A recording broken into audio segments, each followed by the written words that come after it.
Xiao Chun. Maganda ba ako? Maganda. Si Kuya Gokyang mo. Walang silbi. Kaya kami. Hindi pa nagkakaanak. Gusto kong humingi ng tulong mo. Medyo mahina ang ulo ni Xiao Chun. Hindi niya alam kung paano tulungan si ate. Tuturuan kita. Maglaro tayo ng laro. Bato-bato pick. Kapag nanalo ka. Ako. Si ate. HMM. Bibigyan kita ng isang candy. HMM pero kung matalo ka. Kailangan mong maghubad ng isang damit. Sige, sige. Gusto ko ng candy. Kumain ng candy. Halika. Isa pa. Tela.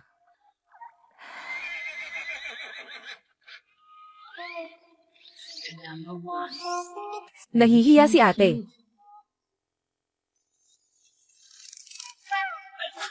Hindi na ako kakain ng candy.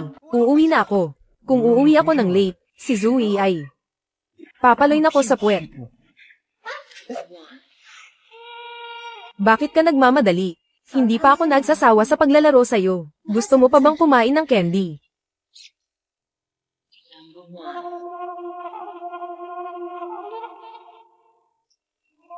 Yulon, kapatid. Ako si Ate Ma. Buksan mo ang pinto. May masamang tao na kukuha ng candy. Magtago ka muna. Nakita ng mga masasamang tao. Kinuha nila ang candy mo. Anong nangyari, Ate Ma? Bakit ang bilis mo?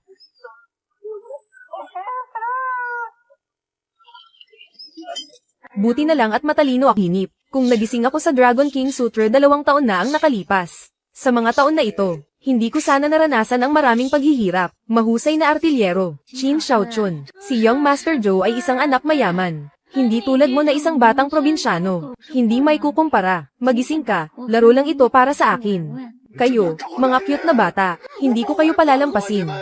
Sige, matapang ka pa rin magsalita, ha?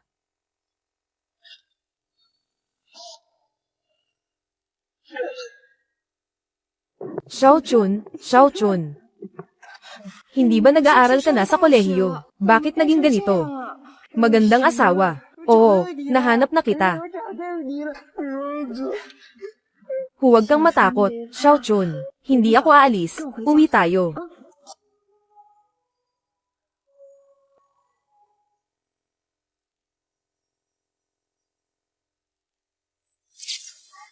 Sa loob ng 2 taon, mabuti na lang nandyan si Zoe. Kung wala siya, baka hindi na ako buhay ngayon. Gusto kong ibahagi ang magandang balita ng aking paggaling. Sabihin mo sa kanya.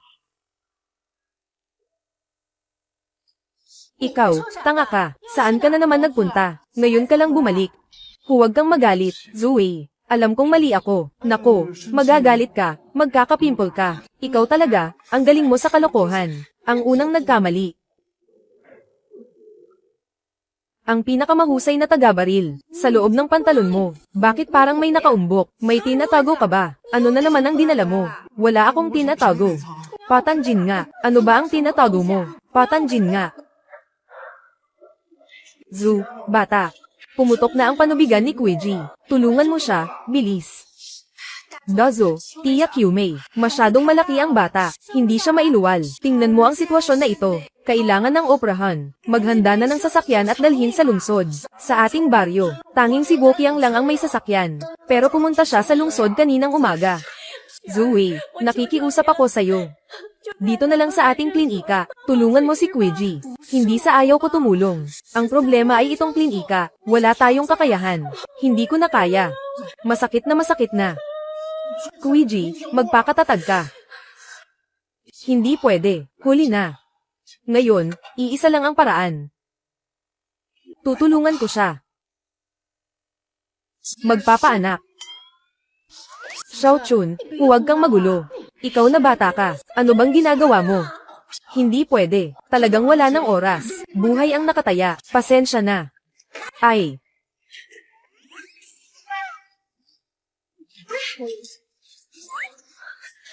Ay nako. Ay nako, Xiaochun, buksan mo ang pinto, buksan mo. Xiaochun, anong ginagawa mo? Huwag kang matakot, Ate Kuiji. Tutulungan kitang manganak. Lumayas ka, bastos na bata. Buksan mo ang pinto. Ate Kuiji, tutulungan muna kitang maibsan ng sakit at pagdurugo. Dazo.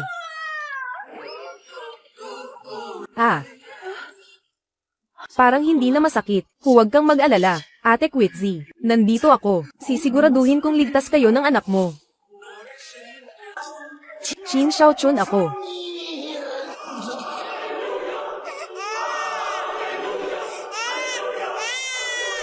Congratulations, Kuya Dazo. Ligtas ang mag-ina. Halika't yakapin mo ang sarili mong anak. Salamat sa Diyos, may tagapagmana na ang pamilya Lee. Dapat ding pasalamatan si Xiaochun. Sa pagkakataong ito, siya ang nagligtas. Xiaochun, hindi ako magaling magsalita, kaya't magpapakumbaba ako sa'yo. Huwag. Kuya Dazo, hindi pwede. Xiaochun, mahusay kang tagaputok. Kailan naging ganito katalino ang utak mo? Kaya mo na ring magpaanak ng bata. Xiaochun, bumalik ka na sa dati mong sarili. Itong utak ko, ha? Minsan ayos, minsan hindi. Huwag mo akong isipin. Baka balang araw ay isipin mo ako pabalik. Sige, hindi na kita iisipin. Huwag mong isipin ang ating talino ng nayon. Baka isipin mo siya pabalik. Ha.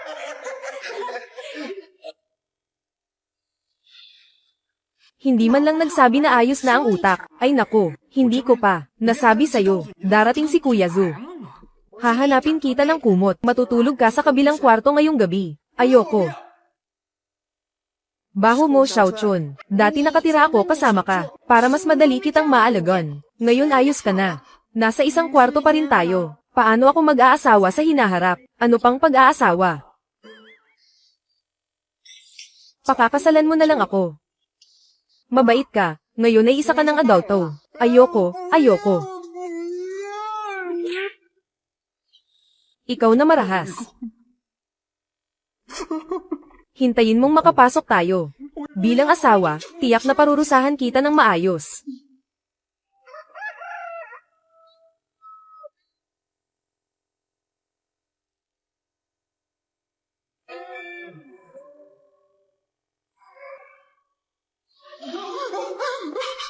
Kamay. Ate, bakit nandito ka? Chun Siyang. Kagabi, tumulong ka sa panganganak ni Kuiji. Kumalat na sa buong baryo. Ikaw ba'y gumaling na? Gumaling na. May asukal sa bahay ni ate. Gusto mo bang kumain? Ate, ang candy na ito, meron din kami sa bahay. Hindi na lang ako pupunta sa inyo para kumain.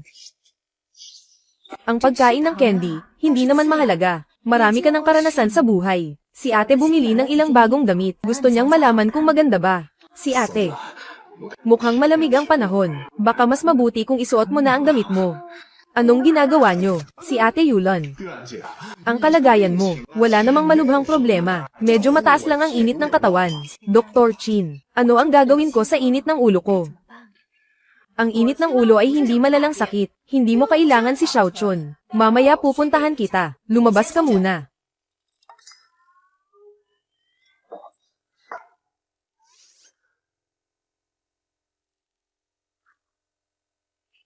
Uy, Dr. Chin.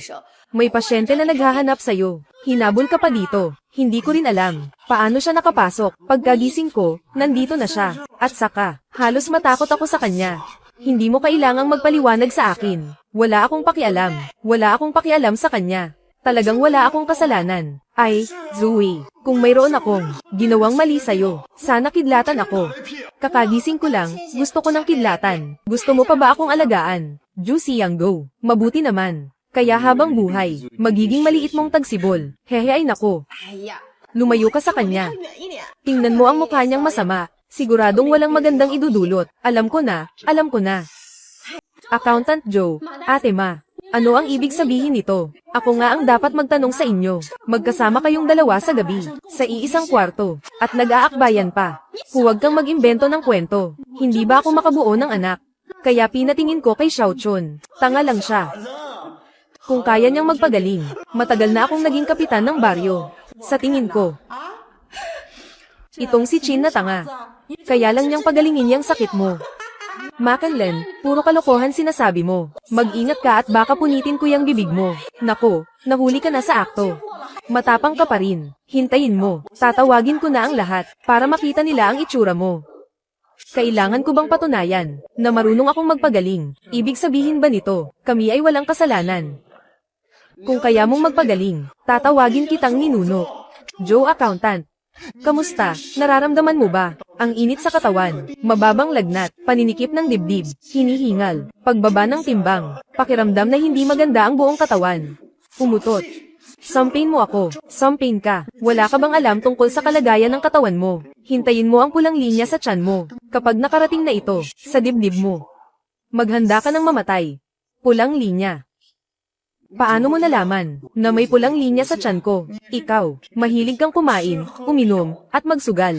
Ang bigat ng malas sa katawan, na umabot na sa butot dugo. Kaya lumabas ang pulang linya na ito. Kapag pumupunta sa bayan, hindi ba't madalas kang maghanap ng mga pokpok? Oo, tama, tama. Ay nako, Accountant Joe. Pakinggan mo si Chin Xiaochun na nagsasalita ng kalokohan. Kayo mga lalaki, lagi kayong nakahubad. Makikita niya ang pulang linya mo.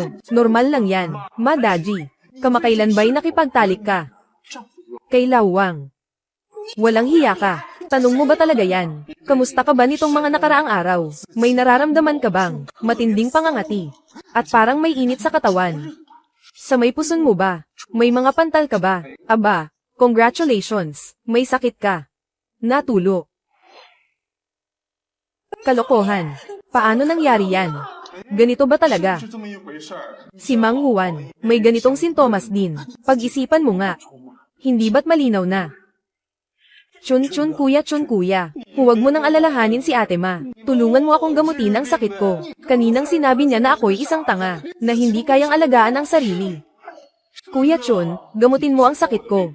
Tatawagin kitang ama. Kakapasensya mo lang sa akin. Nagkamali ako. Ayos naman ang ugali mo. Mapapatawad kita ngayon. Humingi ka ng isang mangkok ng ihi ng bata.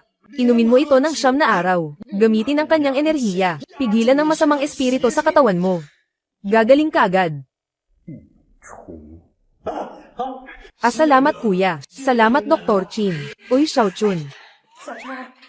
Tulungan mo rin si ate. Gamutin mo rin siya. Ay nako, madali lang yan.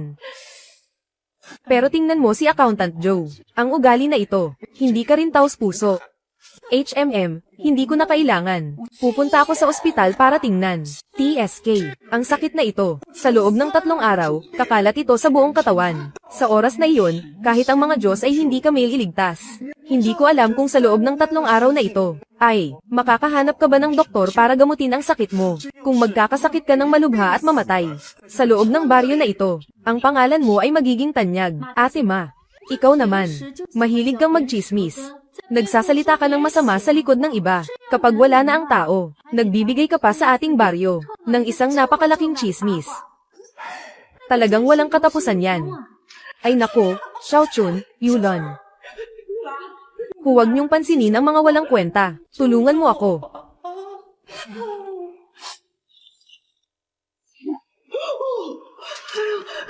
Kunin mo itong talisman. Ihalo mo sa mainit na tubig.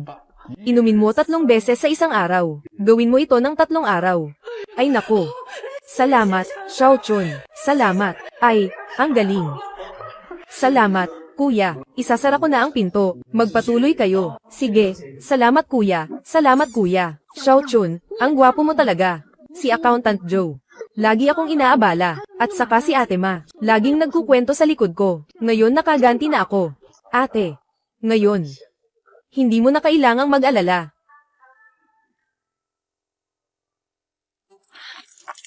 Uy nako. Anong nangyari dito? May nangyari.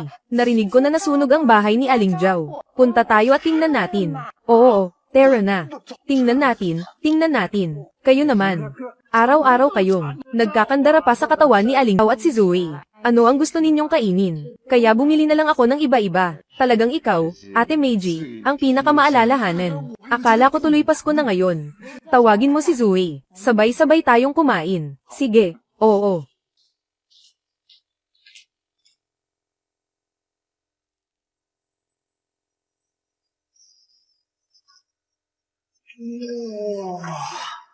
Zoe, sobrang ganda mo ngayon. Parang sikat na artista. Haha. Ngayon lang ba? Araw-araw. Araw-araw. Zoe, hindi mo kailangan gawin ito. Kagabi, nagbibiro lang ako. Anong ibig sabihin nito? Kayong dalawa, sa likod ko. Nagbubulungan kayo. Wala kang pakialam. Huwag kang makialam. Meiji, sobra ka na. Ako. Iniisip ko lang na habang bata pa, mag-ayos-ayos tayo. Kung hindi, pagtanda natin, hindi na tayo aabot mag-ayos. May mga bagay na likas na. Hindi kayang punan ng pag-aayos. Ikaw. HMM, anong ginagawa niyong dalawa? Ayos na, ayos na. Bigyan mo ako ng pabor, ha? Umupo ka at kumain. Tumahimik ka.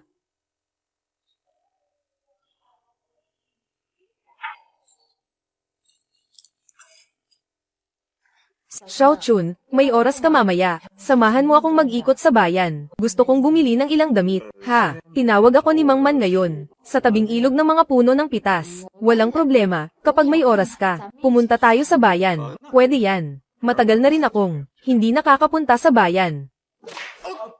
Xiaochun, gusto kong kumain ng mansanas. Pwede mo ba akong tulungan na magbalat ng mansanas? Bakit pa mag-abala? Kumain ka ng mansanas. Diretso mo na lang kagatin.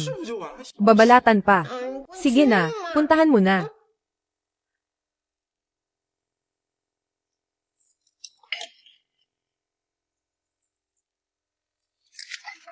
May gagawin pa ako. Aalis na ako. HMP. Mang Man. Bakit mo ako hinahanap? Xiaochun, bakit ngayon ka lang? Anong oras na? Dapat marunong kang magpigil. Ay nako, Mang Man, anong sinasabi mo? Alam mo kung bakit? Inilagay ko si Zhao Meiji sa klinika ng nayon. Para maging malapit ka sa kanya. Para sa akin. Bakit nga ba? HMPH, team, alam ko na marami kang kalokohan. Si Zhao Meiji ay hindi lang maganda. Siya rin ang maliit na may-ari ng lupa sa baryo. Kung makuha mo siya, magiging kapwa kayong matagumpay. Makakatulong din ito sa baryo. Anong kinalaman nito sa baryo? Napakahirap ng buhay sa ating nayon nitong mga nakaraang taon. Ang pangingisda na siyang ikinabubuhay natin, ay halos naubos na ng nayon ng Xiangshui. Halos wala nang natira. Sa totoo lang, kanya-kanya tayo. Watak-watak tayo. Kung makukumbinsi mo si Zhao Meiji, na magkaisa ang lahat, magbukas ng isang kumpanya sa baryo. Baka sakaling may pag-asa pa. Gamitin si Ate Meiji. Ito. Hindi yata maganda ito. Sa panahon ng krisis, kailangan ng kakaibang paraan. At tama. Natapos mo na ba ang pag-aaral ng Dragon King Sutra? Ano ang sinabi ninyo? Bakit hindi ko maintindihan? Anong ibig ninyong sabihin? Nagkukunwari ka pang hindi alam. Sinasabi ko sa'yo, ang ninuno ko ay tagapamahala ng ninuno ng pamilya Qin ninyo. Alam ko ang lahat tungkol sa iyong pamilya. Ang Dragon King Sutra ay tungkol sa medisina at pagsasanay ng enerhiya. Kapag natutunan, magagawa mong kontrolin ang lahat ng nasa tubig. Tama. Naalala mo pa ba ang mga aral ng Dragon King Sutra? Paglingkuran ang mundo, pagpalain ng isang lugar. Hindi lang dapat may matalik na kaibigan ng isang lalaki, dapat may karera rin siya. Xiaochun, ikaw ang pag-asa ng ating nayon. Ano ang gusto mong gawin ko? Gantihan sila. Ang Tao Wadayan, bawiin mo mula sa mga taga Xiangshui.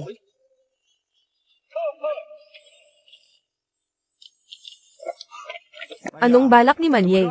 Narinig kong may kailangan kang sabihin sa akin. Yan Jinbao, umaasa kayo sa dami ng tao sa inyong nayon. Tumatawid kayo sa aming lugar sa Tao Wadayan para magnakaw ng isda. Pinuntahan namin kayo para mag-usap, pero sinaktan niyo pa kami. Sa mga nakaraang taon, marami na kayong nakuha. Simula ngayon, umalis kayo dito. Mang Man, hindi ba ako nagkamali ng dinig? Tinuturuan mo ba ako? Mukhang ang nayon ng Xiaohei ay hindi pa natatakot sa mga taon na ito. Sandali. Sandali. Mag-usap tayo ng maayos. Bakit ka nananakit? Sino ka ba? Ako si Qin Xiaochun. Oh, yung taga-baryo ng Shahe. Yung sikat na tanga. Estudyante ng kolehiyo. Mukhang sa inyong maliit na baryo. Talagang wala na kayong magagamit na kahit isang tanga. Ang pinapanto nyo para ipagtanggol ang inyong baryo. Talagang isang grupo ng mga walang silbi. Hoy, sino ang tinatawag mong walang silbi? Oh. Haha, bata. Hindi lang puro salita ang kailangan dito. Walang silbi. Ang laki ng lawa ng mga peach blossoms. Ang dami naming nahuhuling isda sa isang araw. Mas marami pa kaysa sa nahuhuli nyo sa isang taon. Ang mga isda na ito, iiwan namin sa inyo. Sayang lang talaga. Kayo pa ang naglalagay ng lason. Nanguhuli na naman ng isda gamit ang kuryente. Paano kami makikipagkumpetensya sa inyo? Wala akong pakialam. Hindi ko naman kayo pinipilit sumunod sa mga patakaran. Lao yan. Mukhang tiwala ka sa kakayahan ng inyong baryo sa pangingisda. Gusto mo bang makipagkumpetensya sa akin? May lakas ng loob ka bang makipagtagisan sa akin? Paano tayo magpapaligsahan? Sa loob ng isang oras, tingnan natin kung sino ang makakahuli ng mas maraming isda, kung matalo kayo. Kayo ay habang buhay, aalis sa aming lugar. Sige. Ang aming baryo naman, kasalukuyan akong nagla-livestream. Sakto, kulang pa kami ng isa. Isang aktor na magaling sa matitinding eksena. Kung matalo ka, ikaw ang susunod sa utos ng aming baryo. Kaya mo ba? Tatanggapin ko. Mga kapatid, ihanda ang mga gamit.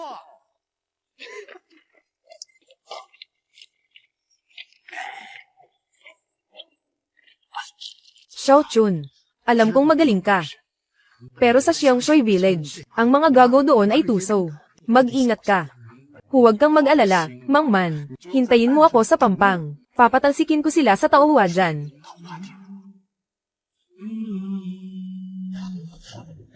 Ginoong yan, naikalat na ang espesyal na pain. Nakahanda na rin ang electric fork. Ano ang sitwasyon sa maliit na baryo? Nako, natatawa ako kapag iniisip ko. Pagkatapos sumakay ng bangka ang hanggal na iyon, hindi man lang naghulog ng lambat. Huwag maging kampante. Itong si Qin na baliw. Kahit hindi siya makagawa ng malaking gulo. Pero si Ginoong Man, hindi siya madaling kalaban. Lao Liu, oo, pumunta ka agad sa loob ng barko. Kunin mo yung mga isda na itinabi natin ilang araw na ang nakakaraan. Ilabas nyo lahat. Sige, pupunta na ako. Ngayon, siguradong matatalo natin sila. Tingnan nyo, hindi ko kayo pababayaan makahuli ng isda. Tunay na kapangyarihan ng hari ng mga dragon. Makinig sa utos ko. Bilis, sundin nyo ang utos.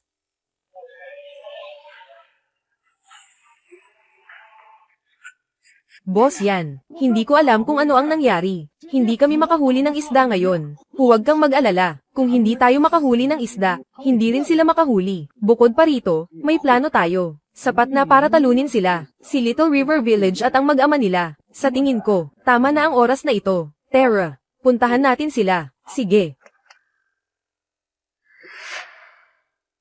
Bakit ang tagal? Wala pa ring balita. Manong, ikaw talaga, nagiging makakalimutin ka na. Naniniwala ka sa isang cute na bata. Hinahayaan mo siyang makipaglaban sa akin. Mang Man. Mamaya, hayaan mo si Qin Xiaochun. Sumama sa amin. Isa siyang cute na bata. Iwan mo siya sa inyong baryo. Sayang din ang pagkain. Mag-perform ka ng isang palabas dito. Bibigyan ka pa namin ng pagkain. Yung mga stunt na gaya ng paglagay ng paputok sa pantalon. Ipaubaya na natin sa kanya. Huwag kayong magdiwang agad. Nanalo na ba kayo? Talagang hindi ka maniniwala hanggat hindi mo nakikita ang kabaong. Dalhin dito. Ito, ang dami nito. Sumuko na. Lao Deng. Jin Bao. Tayo, 2 baryo. Matagal na rin tayong magkaibigan. Kaninang si Xiaochun, nagbibiro lang siya sayo. Huwag mo siyang pahirapan. Sumusuko na siya. Nasaan na yung yabang mo kanina? Xiaochun, bilisan mo. Huwag kang umalis. Ano ang ipinagyayabang mo? Matanda, may nahuli ka bang isda? Sinasabi ko, ang iyong dalawang matabay dekorasyon lang. Hindi ba ito isda? Ano ito? Hindi ba tama ang isdang ito? Parang wala sa ayos. Maraming kaliskis ng isda ang bulok at maputi na. Ito ba ay stock na isda? Oo nga, bakit hindi ko napansin kanina? Niloloko mo ako. Sinasabi ko sa inyo, ano bang pinagsasabi nyo dyan? Paano ko naman gagamitin ang stock na isda? Niloloko lang kayo. Ngayon itong isda, kahit ayaw mo, kailangan mong tanggapin. Sige, sige, sige. Mag-usap tayo ng maayos. Sige. Ibibilang kita ng 150 kilo. Xiao Chun. Mukhang cute itong binata sa inyong baryo, Manong. Ang cute niya talaga. Ang bilis naman. Gusto na niyang sumikat sa internet. Sige, ayos lang. Sumama ka na sa amin. Sandali lang. Hindi mo pa sinuri ang mga isda ko. Ang iyong isda. Maganda. Ang mga kasama ng maganda. Ang tamis ng iyong mga salita. Narinig ko kay Meiji na gusto mong maging tagapagtustos ng isda sa aming hotel. Tama. Gusto kong marinig. Bakit ikaw ang pinili ko? Pero sasabihin ko na agad, negosyo ay negosyo. Hindi dahil maganda ang relasyon namin ni Meiji. Bibigyan kita ng pabor. Ang mga isda sa Tao Wadayan. Dati itanyag sa dongan. Maibebenta ito ng 100 piso kada kilo. Pero nitong mga nakaraang taon, ang lasa ng isda ay mapait at matabang. Hindi na masyadong ino-order ng mga customer. Tama, nag-effort ako ng kaunti. Dahil ito ay may isang cute na naglagay ng gamot sa pangingisda. Sigurado akong ang mga isda ko, mas sariwa at mas matamis kaysa dati. Salita lang yan. Mahirap paniwalaan. Dinala ko ang isda ngayon. Pwede mong pahintulutan ang inyong kusinero. Natikman ito. Pwede rin tayong pumirma ng kontrata. Kung may anumang problema, garantisadong ibabalik o papalitan. Magkano mo gustong ibenta? 31 piso kada kilo. Araw-araw kitang bibigyan ng 500 kilo. Pwede akong pumayag sa presyong ito, pero hindi sapat ang dami. Bakit?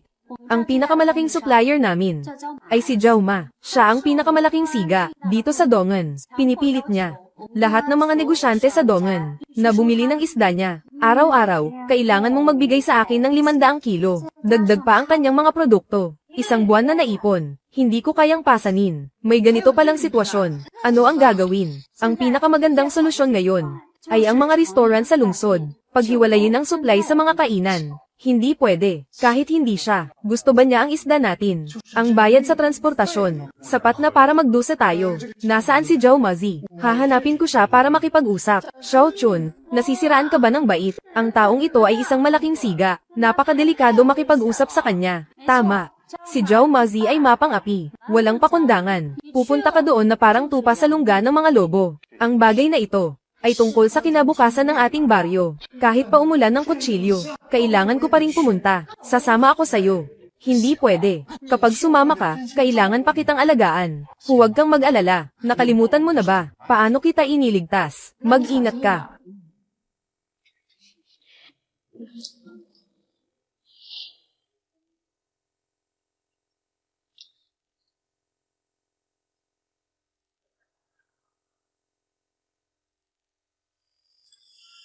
Nanalo ako sa 13. Magbayad, magbayad. Marunong ba kayong maglaro ng baraha? Ginoong Zhao. Ginoong Zhao, Ginoong Zhao. Hotel ng Dongan. Dumating na ang pagkain na in-order nyo. Dong-an Hotel. Hindi naman ako umorder ng pagkain. Dito sa Dong-an. Sino ba ang hindi magpapasalamat sa inyo? Si Tian Hongmei. Talagang maasahan. Ilagay mo na lang dyan. Sige. Bata, ilagay mo ang pagkain dyan. Tapos wala ka nang gagawin. Pwede ka nang umalis. Ginoong Zhao, may gusto akong pag-usapan. Sa inyo. Ano ang sasabihin mo? Ganito kasi iyon. May kaibigan ako. Gusto niyang magtayo ng supply ng produktong dagat sa Dongan. Pero sa lugar na ito, ikaw ang may monopolyo. Gusto ko sanang itanong sa iyo para sa kanya. Pwede bang magpakumbaba ka? Bigyan mo siya ng makakain. Matapang yung kaibigan mo ah. Nangangahas siyang agawan ako ng negosyo. Sabihin mo sa kaibigan mo, kung gusto niyang mabuhay ng maayos, manatili na lang siya sa bahay. Pero gusto niyang mabuhay ng maayos. Parang gusto mo na naman, kumita ng pera na ito. Sinabi niya sa akin na iparating sa'yo, igalang ang merkado. Igalang ang batas. Huwag nang maglaro ng mga kalokohan sa lipunan.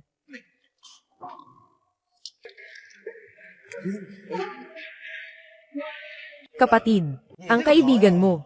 Hindi kaya ikaw iyon. Tama, ako nga. Bata, saan ka ba galing?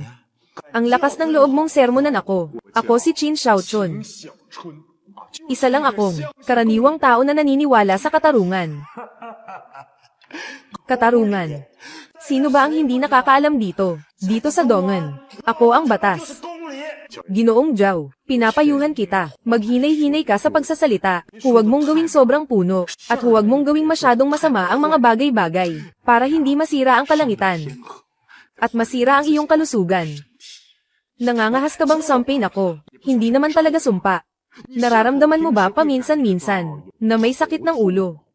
Tuwing madaling araw, nagigising ka ng oras, at kapag umaatake ito, ang ulo ko, parang hinihiwa ng kutsilyo. Paano mo nalaman? Alam ko. Ngayon, halos wala ka ng pang-amoy. Oo nga. Kasunod nito ay ang pandinig. Panlasa at pati na rin ang paningin. Sasabihin ko sa'yo ang totoo, dahil sa'yo ito. Dahil sa madalas mong pagkuha ng mga ilegal na bagay, at sa pagiging mapang-abuso mo. Kaya't ang enerhiya ng iyong katawan ay umaakyat, at nagbabara sa iyong mga ugat. Kaya nagkakaroon ng ganitong sintomas. Ginoong Zhao, alam ng mga tao sa Dongan ang tungkol sa inyo. Wala namang kasing misteryoso ng sinasabi niya. Mag-ingat ka, baka maloko ka ng mga manloloko. Kaya pala. Ang lakas ng loob mong lokohin ako. Ano? Tara, guluhin natin siya. Ikaw, talaga.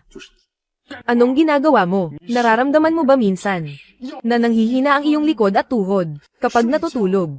Kahit gaano ka pa katagal matulog, pagod ka pa rin.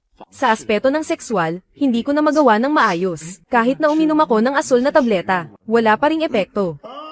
Kaya pala ikaw. Tuwing pupunta tayo sa spa, lagi kang umiiwas. Akala ko, ikaw ay nagiging tapat na. Tiyo Zhao, huwag kang makinig sa batang ito. Bata, papatayin kita. Kaya kong gamutin. Maestro, may kaibigan ako. Tinanong niya kung paano gagamutin ang sakit na ito. Ako ang taong pinakamatapat. Huwag mong hayaang mamatay siya nang walang tulong. Ginoong Zhao, kaya ko ring gamutin ang sakit mo. Basta't maibigay mo lang sa akin ang bahagi ng iyong parte. Ang sakit ng mga kapatid mo, kaya ko ring gamutin. Kapatid, kung talagang kaya mong gamutin ang sakit ko at ng mga kapatid ko, pagalingin mo, huwag lang isang bahagi, ibibigay namin sa iyo ang buong industriya. Walang problema. Pero kung lolokohin mo kami, ang pintong ito ngayon, pag-isipan mong mabuti, kung paano ka lalabas, madali lang. Maupo ka.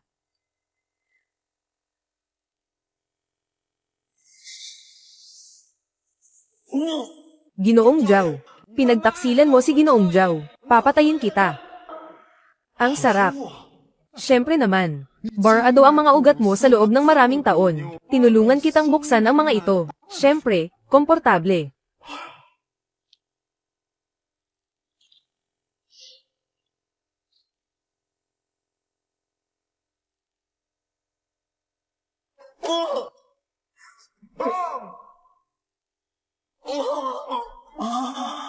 Ano ang pakiramdam ni Ginoong Zhao ngayon? Magaan. Hindi pa kailanman ganito kagaan. Amuyin mo ulit ito. Ang tindi ng amoy ng isda. Pasensya na, Ginoong Zhao. Isa lang akong mangingisda. Normal lang na medyo may amoy. Mamaya, bibigyan kita ng ilang gamot, para mas tumibay. Gagaling ka na ng tuluyan. Sino ang susunod na magpapagamot? Maestro, nakikiusap ako para sa kaibigan ko. Sige, sandali lang. Bibigyan kita ng Race Eta. Kailangan mo lang inumin ito araw-araw. Inumin mo ito ng 1 linggo. Tinitiyak ko sa'yo. Ang kaibigan mo. Oo. Napakagaling mo, Master, at may malasakit ka. Ako si Zhao Mazi. Kung makikipag-agawan pa ako ng negosyo sa iyo, ibig sabihin hindi ko alam ang tama, sa hinaharap, sa industriya ng pagkain dito sa Dongan. Kung ano man ang gusto mong bilhin.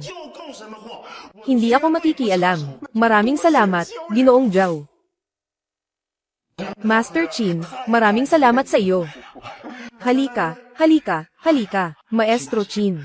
Isang munting regalo, walang anuman. Ginoong Zhao, ano ito? Maestro Chin, kailangan mong tanggapin ito. Ito ang utang ko kay Tian Hongmei, para sa alak. Dahil kaibigan mo siya, hindi ko na siya bibiguin. Ganun pala. Kung ganun, ipapasa ko na ito kay Boss Tian. Salamat, Master Chin. Aalis na ako. Ingat, Master Chin. Palem, Master Chin. Meiji. Naglalakad-lakad ka pa rin. 2 oras na. Umupo ka na at uminom ng tsaa. Magpahinga ka muna. Hindi pa bumabalik si Xiao Chun. Paano ako makakapagpahinga? Nandito na ako. Xiao Chun, ayos ka lang ba? Hindi ka ba nila sinaktan? Ayos lang. Tingnan mo, buo pa rin ako. Walang nangyari sa akin. Kumusta ang kay Zhao Mazi? Hindi lang natapos. At may sorpresa pa. Ito nga pala, pinapadala niya ito. Pambayad sa alak mo. Tingnan mo, sa mga nakaraang taon, sa akin siya umiinom. Hindi bababa sa 100 bote ng Mautay. Palaging utang. Palagi akong galit pero hindi makapagsalita. Paano mo nagagawa ito, Xiao Chun? Siyempre, gamit ang kabutihan. Maniwala kay Chunge, magpakailanman. Ang galing mo, Xiao Chun. Xiao Chun, magpahinga ka muna. Maghahanda ako ng isang selo-salo para sa iyo. Isang selo-salo para sa iyo, maghahanda ako. Maghahanda ako ng isang selo-salo para sa iyo, para ipagdiwang ang iyong tagumpay. Xiao Chun, ang tagay na ito, para sa matagumpay nating pagtutulungan. Cheers!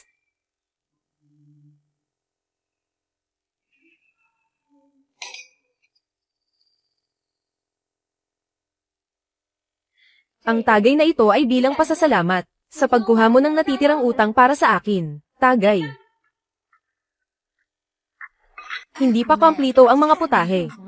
Huwag mo munang lasingin si Xiao Chun. Masaya tayo ngayon. Inom lang ng inom. Xiao Chun, hindi ka ba kaya? Paano naman? Masasabi ng lalaki na hindi niya kaya. Inom. Inom. Ang bigat.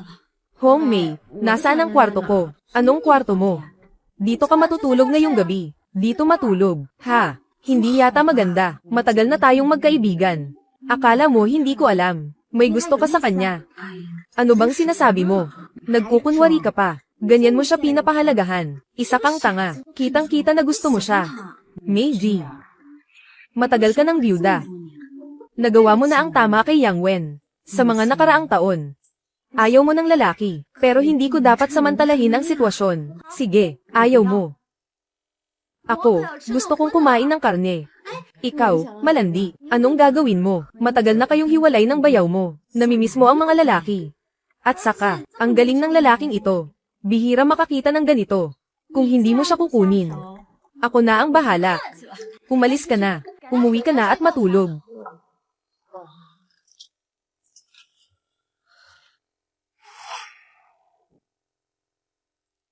Hindi ko pa siya nakitang ganito. Tingnan mo ng mabuti si Xiao Chun.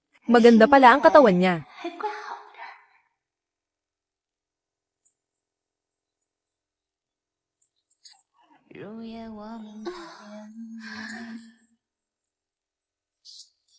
Xiao Chun, anong gagawin mo?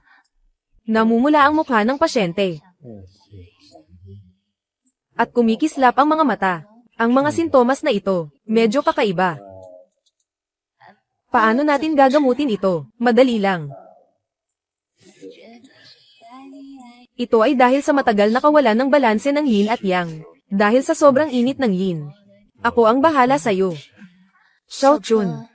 Hindi ko akalain na ikaw, may ganito ka palang hilig. Kailangan makipagtulungan ng pasyente sa paggamot.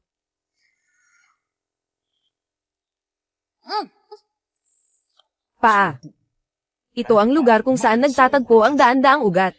Pagkatapos kong ayusin ito, dapat mas gaman ang pakiramdam mo. Ano ang pakiramdam mo ngayon? Medyo dagdagan pa ang lakas. Sige. Aalis na ako. Ang tapang ng dalawang ito. Bakit huminto? Palitan ng posisyon. Humiga. Humiga.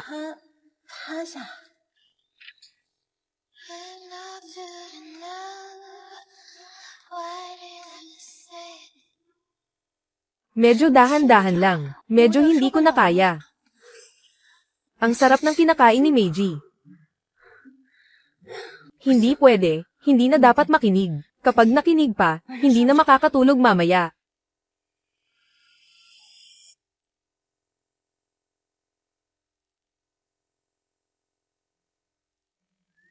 Pupunta ako kay Chin Xiaochun. Hindi ba ang sama ng ugali mo kapag lasing? Paano mo nagawang saktan si Ate Meiji? Xiaochun, gising ka na. Matutulog pa ako. Kagabi, ang dami mong ginawa buong gabi. Sobrang pagod ako. Ginawa. Buong gabi. Hindi nga ba? Ate Meiji, pasensya na. Talagang wala akong alam. Wala akong alam. Ano bang iniisip mo? Kagabi, minasahe mo ako ng ilang oras. Tapos nahimatay ka. Mahinahon, mahusay, mahusay na. Ang damit ko ay kahapon nabasa ng alak, tapos pinatuyo ko para sayo. Mabuti na lang. Pero bakit parang may konting panghihinayang?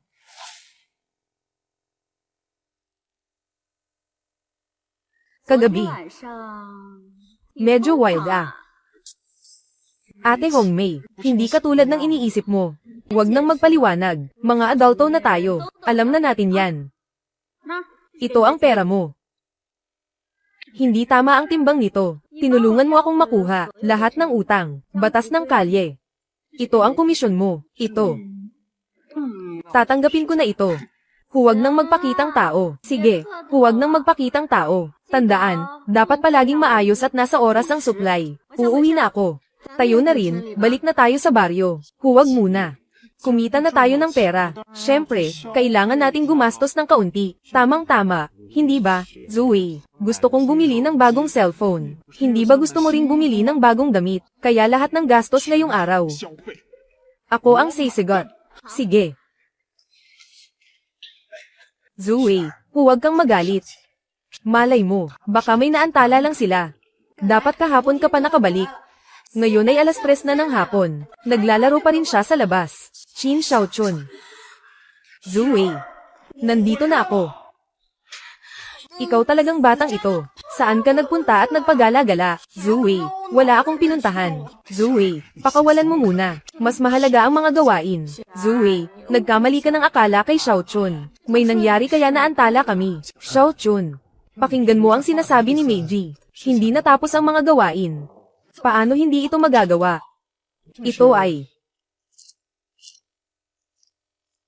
30 piso kada kilo. 300 kilo lahat-lahat. Lahat ay nabenta ng 9,000 piso. 31 piraso. Diyos ko, ikaw. Hindi mo ako niloloko, di ba? Nasa inyo na ang pera. Paano pa kita maloloko? Hindi lang ito ang meron kay Mangman. Sa hinaharap, ang mga isda sa Taowadayan. Araw-araw 500 kilo. Tatanggapin lahat ng Dongan Hotel. Pagpalain sana tayo ng mga ninuno. Sa wakas, pinagpala na ang ating baryo. Xiaochun, ikaw talaga ang swerte ng ating nayon. Wala pa ito. Bahagi lang ito ng aking tungkulin. Hindi ba't gusto mo pang magtayo ng isang kumpanya sa nayon para tulungan ang lahat na yumaman? Ang panimulang pondo na ito. Ako na ang bahala dyan. Totoo ba yung sinasabi mo, Xiaochun? Napakaswerte ko talaga na nandyan ka. Huwag ka namang masyadong cheesy, Mangman. Sige, sige, ilalagay ko muna itong pera sa account ng barangay. Sa wakas, gumanda na ang aming baryo. Ate Meiji, ano yang dala mo? Simula pagpasok mo, hindi mo binitawan. Parang napakahalaga niyan. Damit na bigay sa akin ni Xiaochun. Siyempre mahalaga. Chin Xiaochun. Chin Xiaochun. Kalma ka lang. Paano naman kita makakalimutan? Kasama ka pa rin. Bagong labas na bigas na 17. Nakita ko sa shopping cart mo. Matagal na siyang nandyan. Gusto mo ba? Tama na ito. Saklolo. Saklolo. Saklolo. Saklolo. Ate Meiji. Ate Meiji, gising ka. Gising ka. Xiaochun.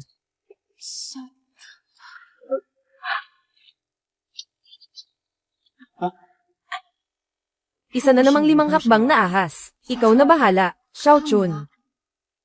Anong ako? Mahalaga ang buhay. Bilisan mo at sipsipin mo ang lason. Ano bang ginagawa mo? Ate, hindi naman ako vacuum cleaner. Dahil ikaw ay, maikli lang ang oras ng pagpasok ng lason. Mail iligtas kita. Si Ate Meiji ito. Kumalat na ang lason sa buong katawan. Ate Meiji, huwag kang matutulog. Sa ganitong oras, huwag kang matutulog.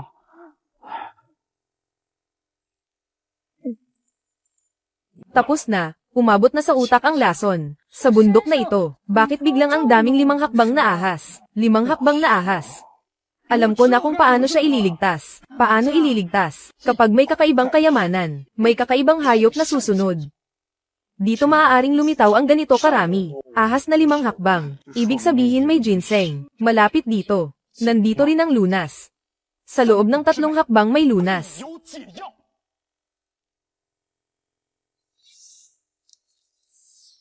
Ang tunay na espiritu ng hari ng mga dragon ay lumabas. Nahanap ko na, Zhu Wei. Sumama ka sa akin. Oh.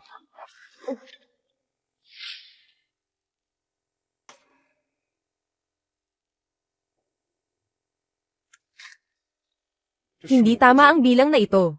Kanina hindi ba sinabi mo sa akin, 500,000? Ang sinabi ko ay 50,000. Pag-usapan natin ulit. Yang bulok mong ginseng, yan lang ang halaga niyan.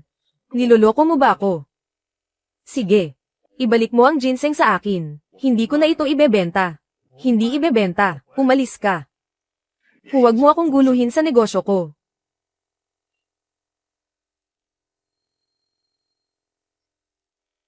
Hindi ito ang ginseng na ibinigay ko sa iyo. Ibalik mo ang ginseng ko sa akin. Taga-bukid. Ito ba ang dinala mo? Hawakan mo ang mga gamit mo. Umalis ka na. Ito na ang huling pagkakataon mo. Ibalik mo ang ginseng ko. Anong ginagawa mo? Alam mo ba kung sino ang nagpoprotekta dito? Ang lakas ng loob mong gumawa ng gulo dito. Gusto mo bang mamatay? Wala akong pakialam kung sino ang nagpoprotekta sa'yo. Kung hindi mo ibabalik sa akin, wawasakin ko ang itim na tindahan mo. Kuya Biao, may nagkakagulo. Nagkakagulo. Sino ang maglalakas loob na manggulo dito? Serbisyo. Hindi ba nila alam na ako ang nagbabantay dito? Master Chin.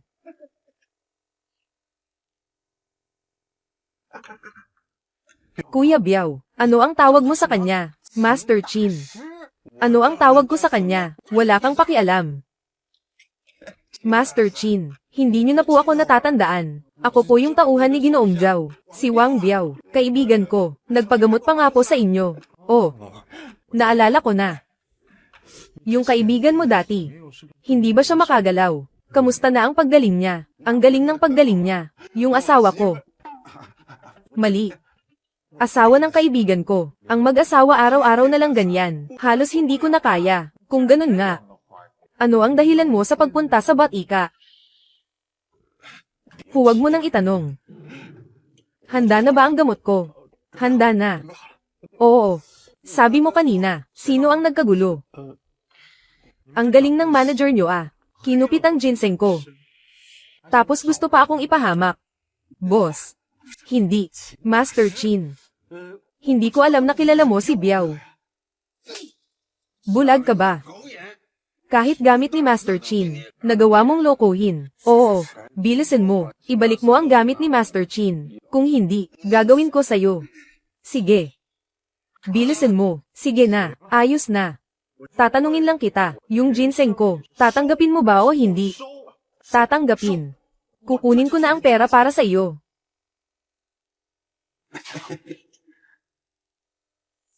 Narito ang iyong pera. At, narito rin ang iyong gamot. Sige. Sa pagkakataong ito, tama ang ginawa mo. May gagawin pa ako. Hindi na kita papansinin ngayon. Bilisan mo at magpasalamat kay Master Chin. Salamat, Master Chin. Sige, Abel. Ako ay aalis na. Master Chin, may oras ka ba? Halika, maupo ka muna. Ginoong Zhao, miss ka ng mga kapatid natin. Sige, kapag natapos ko ito, pupuntahan kita. Ingat sa paglakad. Kuya Biao, talagang nagkamali ako, kung alam ko lang. na siya ay espesyal na bisita ni Ginoong Zhao. Kahit bigyan mo pa ako ng 100 tapang, hindi ko siya sasaktan. Sa susunod, protektahan kami. Sige na, sige na. Huwag na nating pag-usapan ito. Halos mabaliw na si Manye kakahanap sa'yo. Sabi niya pumunta ka raw sa meeting. Nako, halos makalimutan ko na yon. Bilisan mo.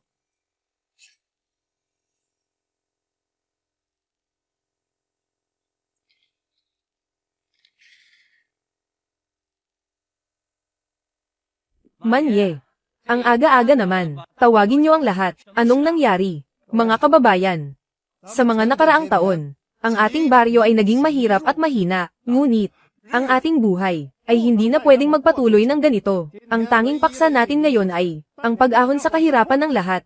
Ilang beses na nating sinasabi ito, pero ang baryo natin ay nananatiling lubog sa kahirapan.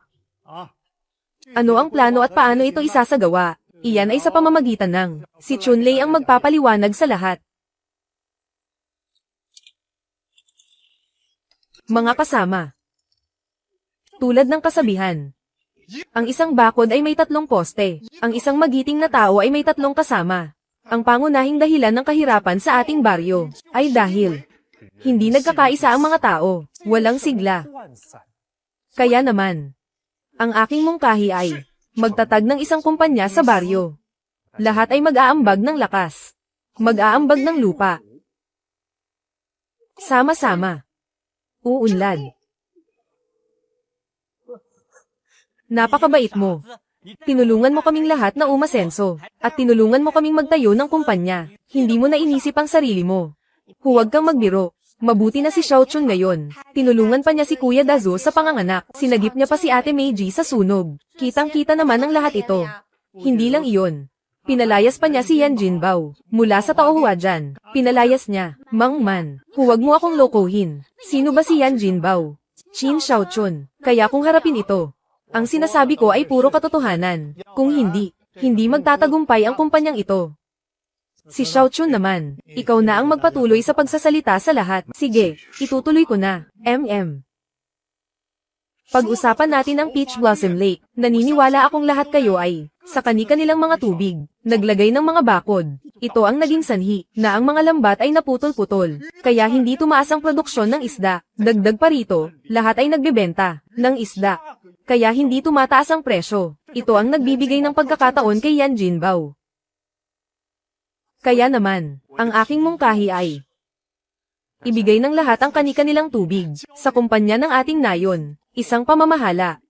Sa katapusan ng taon, isang pamamahala, pagbabahagi ng kita, hindi ito pwede. Nakatira ako sa Peach Blossom Lake, malawak ang lupain ko. Bakit ko ibibigay sa baryo? Saka na nga. Paano ko malalaman kung bibigyan niyo ako ng parte? Kung hindi ka naniniwala, pwede kang pumirma ng kontrata. Ang mga isda na nahuli ng lahat, basta't tanggalin ang harang. Pwede kong bilhin. Sa halagang 15 kada kilo, kunin. Ikaw lang, bakit ka kukuha ng napakaraming isda, at saka, may pera ka ba? Qin Xiao Chun, sobrang sama mo talaga. Nakasulat sa kontrata, binibili ng 30 piso kada kilo. Ikaw, sa mga kababayan, kinukuha mo 15 piso kada kilo. Yang dakon, mukhang sinasadya mong manggulo. Ngayon, ang presyo ng isda sa merkado, 8 piso at 70 sentimos kada kilo. Si Xiao Chun, kinukuha ng 15 piso kada kilo. Nagbebenta siya ng isda at nag-iimbak. Hindi ba pwedeng kumita siya kahit kaunti? Sa tingin ko ginagamit niya ang posisyon para sa pansariling interes. Nagpapayaman sa sarili. Hayaan na lang.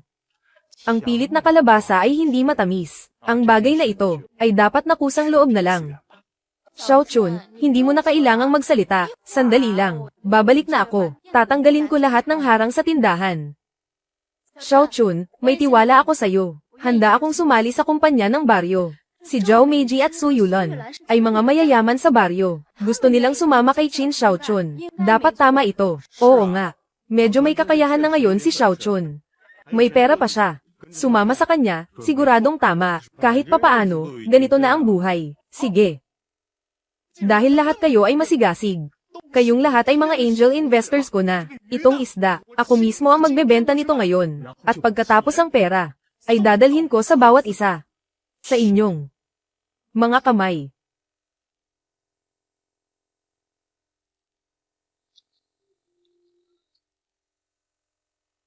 Dunyama. May masamang balita. Anong sinabi mo? Anong nangyari, Don Yama? Itong si Qin Xiaochun, nakipag-ugnayan sa East Peace Hotel, sa lungsod. Ang mga isda mula sa Little River Village. Binibili niya lahat sa mataas na presyo. Ngayon gusto pa niyang magtayo, ng kung anong walang kwentang kumpanya sa baryo. Kung magpapatuloy pa ito, ang pinagkakakitaan nating magkakapatid, tiyak na mawawala ng tuluyan. Hindi tayo pwedeng basta nalang maghintay ng kapahamakan. Shushing. Ay. Terra. Kunin ang mga gamit, sugurin siya. Ay, ginoong yan, pakikalma muna. Si Qin Xiaochun, hindi ganoon kadaling harapin. Hindi pwedeng gumamit ng dahas. Anong gagawin? Gamitin ang ibang tao para sa layunin. Paano gagamitin? Ang may-ari ng Dong'an Hotel, si Tian Hongmei ang pangalan. Ang asawa niyang si Zhang Bo ay taga-baryo namin. Narinig ko, hindi maganda ang relasyon nilang dalawa. Bukod pa rito, si Zhang Bo ay napakamakitid ang isip. Kailangan lang natin silang pag-awayin ng kaunti. Makikita mo silang nag-aaway sa loob. Ikaw, bata, talagang bagay sa iyo ang tawag na old six. Ang tuso mo talaga. Sige, gawin natin ayon sa sinabi mo. Ngayon na, makipag-ugnayan ka kay Zhang Bo. Gamitin natin ang kutsilyo ni Zhang Bo siya. Ay nako, iyan ang sinasabi nilang ang masama ay laging may kaparusahan. Parang karma na rin. Tama. Paano mo nalaman na pagbalik niya ay hahanapin niya agad ang USB? Tinakat ka ba niya para sa pera? Ipinapakita nito na sa ngayon, napakahirap ng kanyang kalagayan. Kaya itong video na ito ay ang kanyang alas. Sa tingin mo, kung malaman niyang ninakawan ng bahay niya, ano ang una niyang hahanapin? Kasama ang buong baryo sa pag-unlad, matalinong nilabanan si Zhao Mazi. At ngayon, talagang maaasahan siyang lalaki. Bakit mo ako tinitingnan? Sa tingin mo ba sobrang gwapo ako? Naakit ka ba? Ang yabang mo. Bakit mo ako tinutulungan? Siyempre para makabenta ng isda, naghihintay pa ang nayon. Kukunin ko ang pera sa iyo. TSEH. Alam ko na. Ate Rosas, ano? Kakapanood ko lang ng video. Mukhang maganda ang katawan mo. Qin Xiaochun, gusto mo yatang masaktan.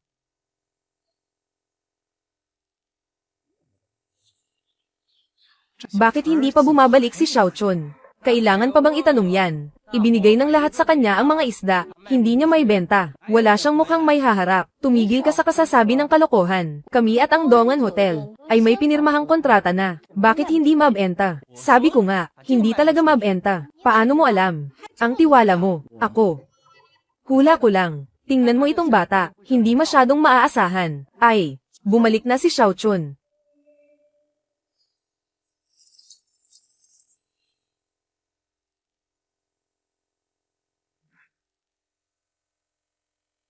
Nako, Xiaochun, kumusta ang benta ng isda? Kita sa kanyang walang laman na mga kamay. Siguradong hindi gaanong maganda ang benta. Kayo, na sumali sa kumpanya niya. Malas nyo, nagtatrabaho ng libre para sa iba. Kung hindi ka magsasalita, walang mag-aakalang pipi ka. Sinong nagsabing wala akong dala?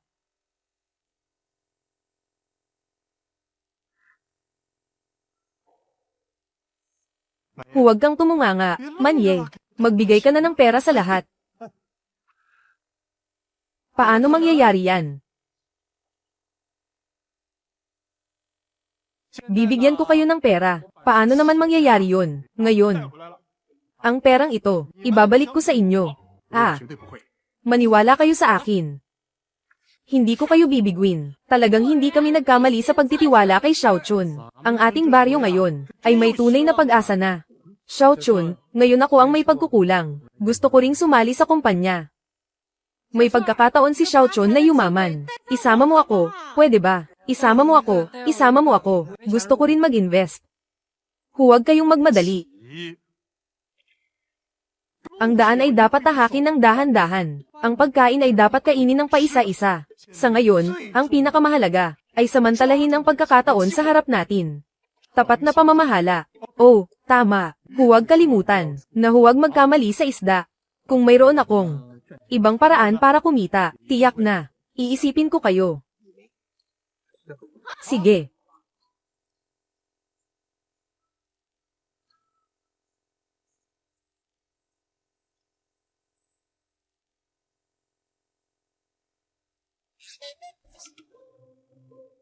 Dumating na ang isda ngayon. Nasaan si Manager Tian?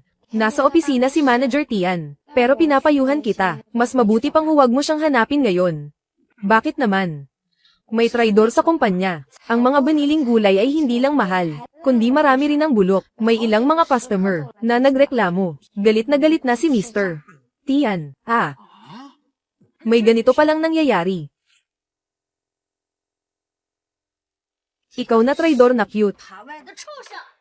Ipinagkatiwala ko sa iyo ang napakahalagang posisyon ng pagkuha, pero ikaw, nakipagsabuatan sa mga supplier ng gulay para nakawin ng pera ko at ibigay sa akin puro bulok na dahon. Ang reputasyon ng Dong'an Hotel ay sinira mo na. Tian, nagkamali ako. Umalis ka. Ayoko kitang makita.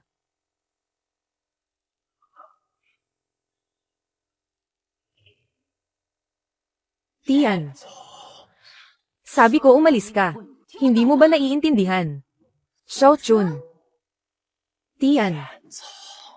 Dumating na ang isda ngayon. Sige, alam ko na. Pumunta ka sa accounting para i-check. Yung sinabi nyo kanina. Narinig ko lahat. Walang silbi ang magtampo. Kailangan nating lutasin ang problema, hindi ba? Kung wala, sariwang supply ng gulay, ano ang kakainin ng mga bisita?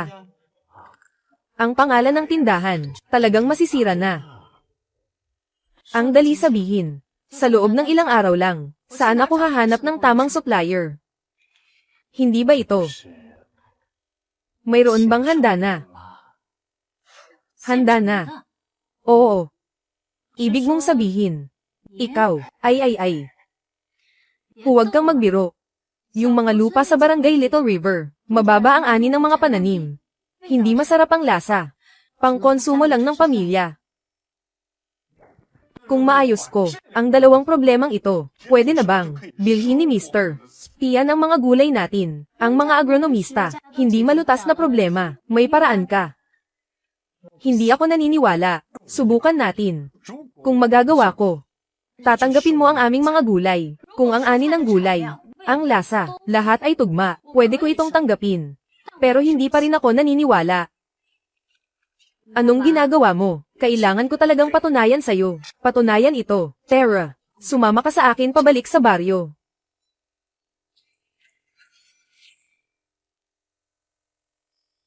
Mang Man. Xiao Chun, bakit ka nandito? Sino siya? Siya ang may-ari ng Dong'an Hotel. Tian Hongmei, Boss Tian. Ikaw nga si Boss Tian. Ikaw ang aming tagapagligtas sa nayon. Darating na ang tagapagligtas ngayon. Mag-i-inspeksyon sa ating taniman. Sinabi pa ni Ginoong Tian na gusto niya ang ating barangay Xiaohei maging eksklusibong supplier ng gulay para sa Dong'an Hotel. Hindi ko pa ito sinasang-ayunan. Talagang napakabuti ni Boss Tian. Alam niya na ang ating baryo ay sobrang naghihirap kamakailan. Ito ay espesyal na pabor para sa ating baryo. Boss Tian, maraming salamat sa iyo. Ako ay kumakatawan sa aming baryo. Nagpapasalamat ang lahat ng mga taga-nayon sa inyo. Kung mayroon mang maitutulong ako, sabihin niyo lang. Napakabait niyo naman. Samahan mo si Ginoong Tian para mag-ikot. Sige, kailangan ko na ring magtrabaho. Tara na, iikot kita.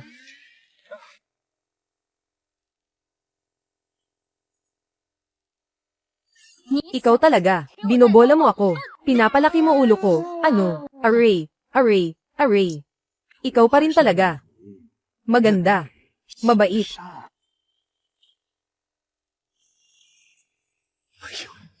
Ang sarap maging bata.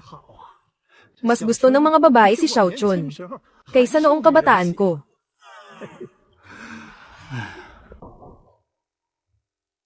Ginoong yan, si Qin Xiao Chun kasama si Tian Hongmei ay nandito na para mag-ani. Sige, hihintayin kita. Tingnan mo itong mga gulay mo, parang walang gana. Hindi ko talaga kayang tanggapin. Bakit ka nagmamadali? Hindi pa nga ako nagsisimula. Ano ito? Ito. Ang lihim na race 8 ng aming pamilya. Ang likido sa loob ay maaaring magpasigla sa lahat ng bagay, sa pinakamataas na antas ng enerhiya. Tingnan natin ang mga gulay natin. Terra, pipirma tayo ng kontrata. Si Xiao Chun talaga. Napakabuting lalaki, matalino at may kakayahan. Mabuti pa ang puso. Ate Hongmei, anong nangyari? Hindi makalakad dahil sa pagkain. Wala naman. Xiao Chun, halika dito sandali. Anong nangyari? Xiao Chun, ganito ka na naman ka-late. Dinala mo ako dito sa taniman ng ganito ka-late. Sinadya mo ba ito? Wala akong iniisip na masama. Ate Hongmei, nakasandal ka ba sa akin? Masyado kang malapit. Huwag ka nang magkunwaring seryoso. Noong gabing iyon, ang nangyari sa inyo ni Meiji, alam ko na lahat. Anong nangyari? Bakit habang sinasabi mo, lalo akong nalilito? Wala namang ibang tao dito. Noong gabing iyon, anong paraan ang ginamit mo? Ilabas mo na lahat ngayon. Maling akala, Kuya Chun. Maling akala. Nagpapalipas lang ako ng oras dito. Sino ang mag-aakala na dito? Makakasalubong si Yanye, nahuli sa akto. At nagmamatigas pa rin. Ikaw na traidor. Maghintay ka. Sa hatol ng buong baryo. Yanye, kailangan mo akong iligtas. Walang dapat ikatakot. Sugod. Sigurado ka ba?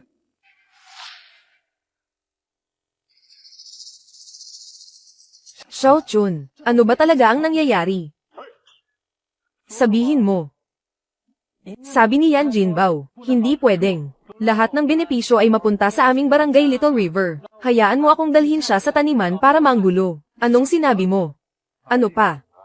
Sabihin mo lahat. 5 taon na ang nakalipas. Binayaran na ako ni Yan Jinbao. Noong panahong iyon, nag-organisa ang baryo ng pangkat na magbabantay sa mga isda. Kailan kayo umalis? Ako ang nagsabi kay Yan Jinbao. Kaya hindi nyo sila mahuli. Tuwing pupunta kayo para kausapin siya, palagi ko siyang binabalaan. Kaya palaging nalulugi ang baryo natin. Ikaw. Ikaw na traidor na hayop. Papatayin kita. Manya, huwag po kayong magalit. Ang tunay na may sala ay nandito pa. Yan Jinbao, taga-baryo namin. Tapat at maaasahan. Bakit ka palaging nakikipag-away sa amin? Manong, kasalanan ko, nadala lang ako. Gusto ko lang kumita ng mas maraming pera. Manong, nangangako ako sa iyo, hindi ko na uulitin. Manong, pagbigyan mo na ako ngayon.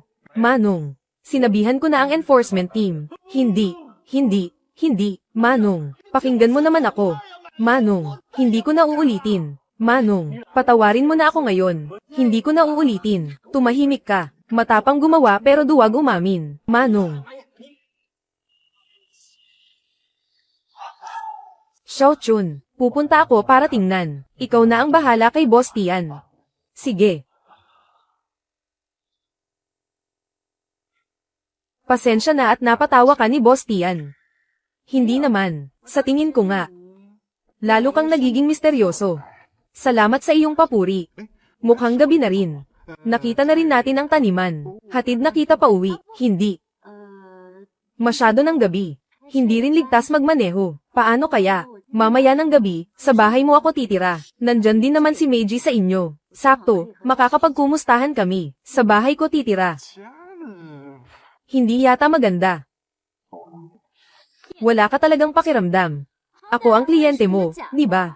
Galit na ang kliyente. Malubha ang mga kahihinatnan. Dito po. Boss Tian. Hongmei. Bakit ka nandito? Bakit? Hindi mo ba ako tinatanggap? Bakit hindi kita tatanggapin? Kasi naman, sa kalagitnaan ng gabi, medyo biglaan ito. Ganito kasi, hindi ba't ang aming baryo ay magbibigay ng supply sa Dongan Hotel? Si Boss Tian ay dumating para mag-inspeksyon. Kakababa ko lang kasama siya. Sa loob ng hardin na ito, naglakad-lakad kami. Ganitong oras na, kayo lang dalawa. Di ba't abala kayo sa araw? Xiao Chun, kanina sa loob ng hardin. Masyadong magulo. Nadumihan ang damit mo. Magpalit ka ng damit. Sige. Xiao Chun. May pagkain ba kayo dito? Pakibigyan mo ako ng kaunti. Titingnan ko sa kusina. Sandali lang. Pulang rosas. Anong ginawa nyo kanina? Katatapos lang namin. Maglakad-lakad sa hardin. Umikot-ikot. Sasabihin ko sa'yo. Si Xiao Chun. Ang galing niya. Sa tingin ko, hindi ka naman talaga nag-i-inspeksyon. Gusto mo lang makipaglapit kay Xiao Chun, tama ba? Bawal ba? Tinanong ko na si Xiao Chun. Hindi naman kayo magkasama. Kung ganun, tayo na lang. Magpatalbugan tayo. Charm ang panalo. Sige, Tian Hongmei. Mukhang ako ang nagdala ng lobo sa bahay. Pero ayon sa sinabi mo, mukhang sigurado kang mananalo ka.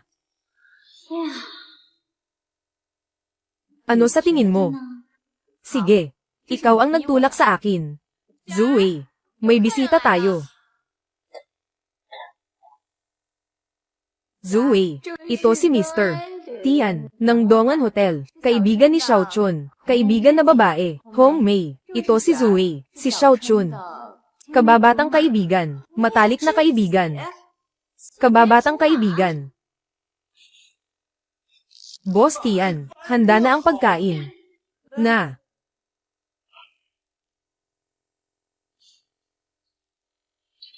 Iba ang pakiramdam ng paligid. Bakit parang may tensyon? Xiao Chun, ang bait mo kay Hong Mei.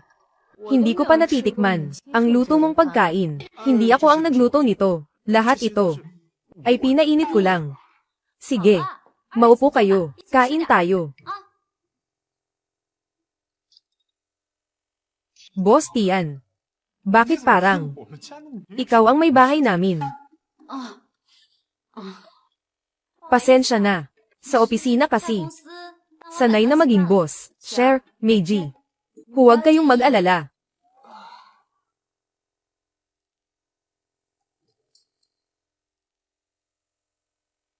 Si Boss Tian ay isang malaking negosyante sa aming maliit na baryo, sa liblib na lugar. Ang aming maliit na templo, baka hindi namin kayo maasikaso ng maayos. Bagamat maliit ang nayon natin. Pero, nagkaroon tayo ng isang talentadong tulad ni Xiao Chun. Tiyak na sisikat siya. Xiao Chun, dahan-dahan lang sa pagkain.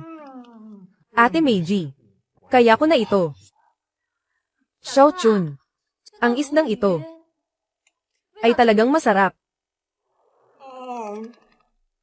Kung gusto mo ito, Ginoong Tian, kumain ka pa, dahil lahat ng ito ay mga paboritong lutuin ni Zhuwei, mga espesyalidad niya. Kahit masarap ito, pero kumpara sa aming chef sa restaurant, medyo kulang pa rin. Xiao Chun, sa susunod kumain ka sa amin. Kahit gaano pa kasarap ang luto sa labas, hindi pa rin ito kasing bango ng lutong bahay. Matagal nang kumakain si Xiao Chun. Nang luto ko, ilang taon na, lalo na, mas malinis ang gawa sa bahay kaysa sa labas. Mukhang bata pa. May ibig sabihin ang mga salita, parang may tinatago. Hindi ako, ang dating Lin Zhuwei. Sa mga araw na ito, nag-aral ako ng maraming pelikula. Drama para sa mga babae. Ngayon, napakalakas ko na. Kuya Bin, nalaman ko na ang lahat. Hindi nagbago ang mga kusinero sa Dongan Hotel. Nagpalit lang sila ng supplier ng mga sangkap. Ngayon, ang mga sangkap nila ay galing na lahat sa kumpanya ng baryo sa Shahe. Nagpalit lang ng supplier, sumikat na sila ng ganito. Nilalagyan nila ng gamot ang mga pagkain. Tada! Ito ang kinuha ko mula sa kanila, na piniritong itlog na may kamatis. Tikman mo.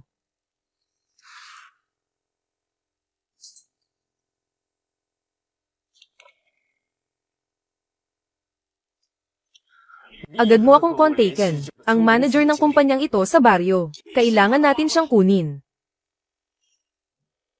Ang contact details ng manager. Nahanap ko na rin. Ang pangalan niya ay Qin Xiaochun. Ito ang kanyang numero. Qin Xiaochun. Talaga bang ganito ka-coincidence? Kilala mo siya. Tulungan mo akong kontaken siya. Papuntahin mo siya dito. Malalaman mo kapag nakita mo. Oo nga.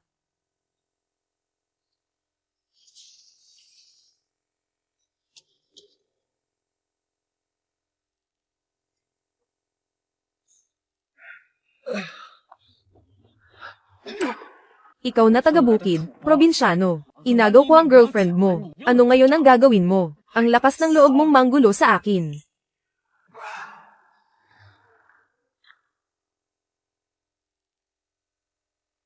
Shin Xiaochun. Si Young Master Zhou ay isang mayamang tagapagmana. Hindi ka may kukumpara sa mga taga-baryo. Magising ka na. Naglalaro lang ako sa'yo. Kayong mga cute na bata. Hindi ko kayo palalampasin. Sige. Matapang ka pa rin ha.